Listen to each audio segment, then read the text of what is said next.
Pregnancy plan करताना मला भरपूर गोष्टी माहीत नव्हत्या. पण त्याच्यापैकी एक महत्त्वाची गोष्ट जी मी केली ती म्हणजे की मी प्रेग्नन्सी थोडी टाळली लग्नानंतर. ती कशासाठी? कारण मला हे बघायचं होतं की ह्या सिच्युएशनमध्ये मी पोरगं केलं तर म्हणजे मी जर आता पोरगं केलं तर ते राहील का? त्याला आम्ही व्यवस्थित पॅरेंटिंग त्याची करू शकू का?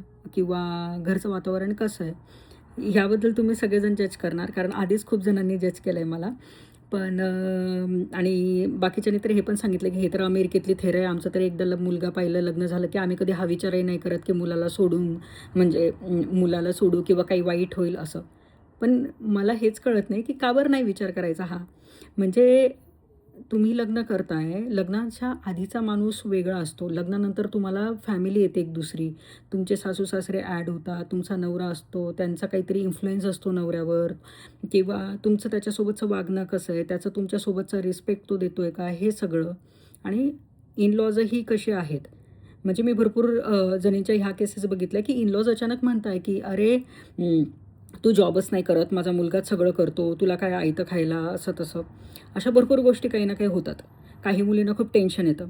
आता यात जर तुम्हाला बाळ झालं, तर तुम्हाला अजूनच टेन्शन येणार, की कारण एकट्या बाळासोबत मुलगी जनरली डिव्हॉर्स घेतला तरी तिचं जगणं खूप कठीण आहे. आणि सध्या तरी इंडियातली परिस्थिती जर बघितलं, तर लग्न झालेली पोरगी बिना बेबीची पण डिव्होर्स घेईल तरी तिला प्रॉब्लेम होतात. मुलांना तसं कोणी काही विचारत नाही, सेकंड लग्न करू शकतात.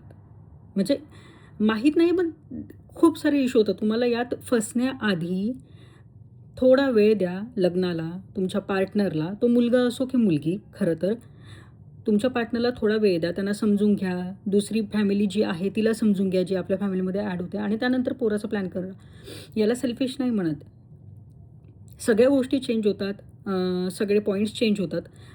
तर याला समजूतदारपणा म्हणतात. याला थेअरी नाही म्हणत, की तुम्ही प्रेग्नन्सी प्लॅन करताय तर त्याआधी पार्टनरला समजून घ्या. कारण बेबी केल्यानंतर तुम्हाला खूप जास्त सपोर्ट लागतो. तुमच्या इन-लॉजकडनं, तुमच्या पॅरेंट्सकडनं आणि तुमच्या पार्टनरकडनं.